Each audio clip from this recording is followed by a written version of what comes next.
We have a liftoff.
So, for those of you who might not know what's going on in the video, short explanation.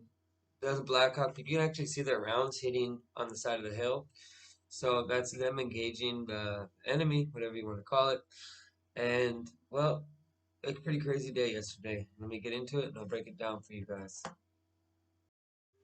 We're about to speak on a very, very, very busy day that the military had. Now, nothing but my respect goes out for those guys that are risking their life to try to make this country a better place for all of us.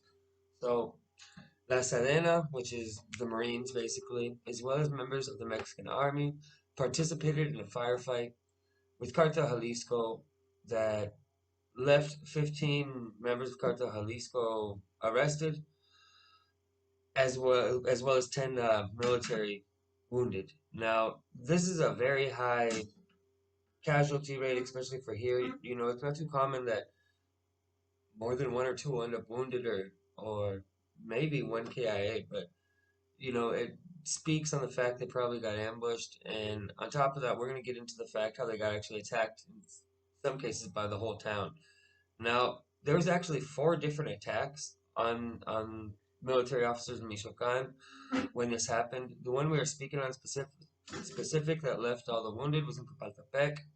Now, members of Cartel Jalisco attacked them with explosives, firearms, as well as those homemade narco tanks. And you know, a lot of the townspeople that paid by or participated in it, and they picked up rocks and stones, and you know, it went down. They were a full-scale riot, I guess you could call it, but they're shooting at each other too. So a lot of times people think a riot, they just think like not peaceful protesters, people throwing rocks. This is that had did that, but this had something way up there too, as far as armored cars and other things, and all out engagement between two heavily armed groups while this is all going on. Now, they ended up arresting, like I said, 15 of them. They had a lot of tactical gear, weapons, as well as they ended up capturing two of those narco tanks. So they took a loss, you know, the narcos too. But I think if they went at the military this heavy, there was a reason for it. Something happened big in Michoacan that caused this movement yesterday. Now, the one thing that's for sure is the people of Tepaltepec, they've seen a hell of a lot. And we're going to get into right now a lot more of the insanity that's been going on there. So, 300 people attacked the operations base where elements or people of the federal security forces were trying to get out to do their operations, but they were actually blocked at the opening of their base, and then they were actually attacked. And crazy, right? To have the balls go up and attack them right at their own base. Now, this actual base is located on the highway that connects Cualcoman and Tepaltepec. Let me point that out as well. Now, after this attack, there was members of the military that responded the same way, kind of countering the aggression. At which point, a Blackhawk helicopter was put up into the air. Now, this is actually above a little tiny town called Loma Blanca, and there was several people filming it. I'll put up some videos of it, and I just want to explain it and engage it here. I might end up putting this after the video, we'll see. But either way, people in that town claim that members of the military opened fire on them indiscriminately, kind of in punishment for the people in the town that did rise up against them, which is horrible, if you think about it, because I'm sure a lot of people didn't participate in anything, a riot or anything, and they got sprayed from a Blackhawk. So you can't just punish the whole town for the bad behavior of some. That is, you're definitely not ever going to win the population over like that. Quite the opposite. That's why they're getting attacked like that, I think, by the civilian population as well. But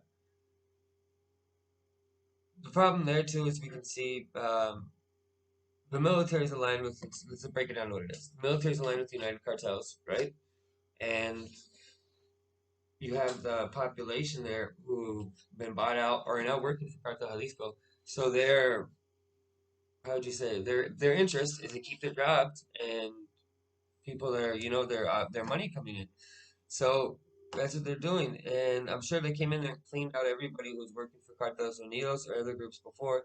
And these people who are there now working are their own people that they brought in, are loyal, you call loyalists or something like that, if you want to look at it like that, that actually have always been in the area. Now, these patrols that they put on are a joint effort, between Sedena as well as federal forces and other military units, part of trying to get Cartel Jalisco out of these towns like Loma Blanca, El Bejuco, El Casangue, Los Jorocones, El Polomo. Ojalá que pronuncio todo bien. Hope I pronounced everything right. Yeah, the names of Michoacan are something bad. No. But in Tepaltepec, it's definitely, I don't know if I want to say the hottest, but wow, those people, time and time again, there's been mass evacuations, if you want to call it that. Um, the actual patrols that they go on there are trying to supposed to keep the peace and the lay of the law. There's 1,182 people that are in their homes right now, and there's a lot of sugar, things like that that are waiting to be harvested, and there's no people that are doing it in lots of cases. Now, I think this is going to be a big problem as long as these conflicts are happening openly in the areas of obviously food production, things like that. It would be like Sinaloa, if mass chaos really broke out here, it would cause a big interruption in the food chain in the United States as well. If you want to look at all the produce that comes from Mexico into the United States, and on top of, of course, that's consumed here by Mexicans, I'm just putting that in reference so you guys can see it's not just Mexico that's affected directly by this conflict. The United States is affected too. Space heater, my bad. I called you last night a little bit, and you said I was just chilly. So, I wish each and every one of you a good day. Now, let me know what you guys think. I know this is absolutely insane. It's crazier than any movie by far, and it's going on right in front of our own eyes. So, I really don't see anything changing. This is all part of Operation Cold Black, and they have made big gains against Mencho all over the place.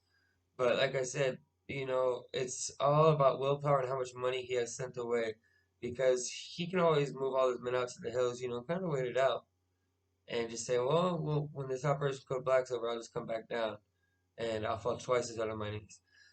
There's different strategies. The only thing is, does he have the money, to maintain his forces and the morale and everything else? Because it's a lot more complicated than just going and fighting and winning a war. It's not that easy at all. There's political parties, there's military factions, law enforcement factions, and everyone's taking a piece and participating openly in this conflict. So please smash on that like button, please share this, hit that little notifications bell if you haven't already, and subscribe.